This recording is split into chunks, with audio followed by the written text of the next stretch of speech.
গল্প শুনেছি তো গোপাল হ্যাঁ, ভাঁড়? গোপাল ভাঁড়। হ্যাঁ হ্যাঁ, এই সেই কৃষ্ণচন্দ্র রাজার বাড়ি পুরো এরিয়া বুঝলে পুরোটাই ওনার। হ্যাঁ রাজার এটা একটা বিরাট মেলা হয়, বারোদোল মেলা হয়।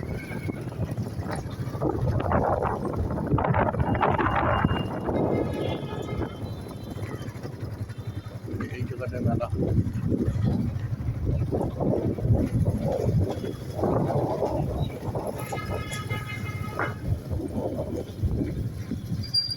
তারপর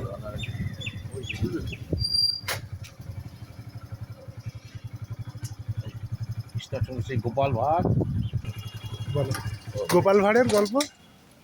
এই যে কৃষ্ণচন্দ্র রাজার হ্যাঁ, বহুকাল আগে 500 বছরের আগেকার যে ইতিহাস, হ্যাঁ, সেই গোপালচন্দ্র ভাঁড়ের যে গল্প আমরা এইখান থেকে ছোটোবেলা থেকে শুনেছি।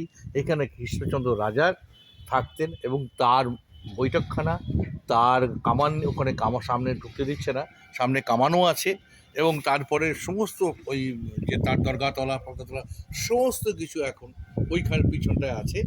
এবং এইখানটায় হ্যাঁ, রাজসভায় যে গোপাল ভাঁড়ের যে একটা বিরাট ভূমিকা, সেই ভূমিকার পরিচালনা কৃষ্ণচন্দ্র রাজা এইখানেই তা করতো।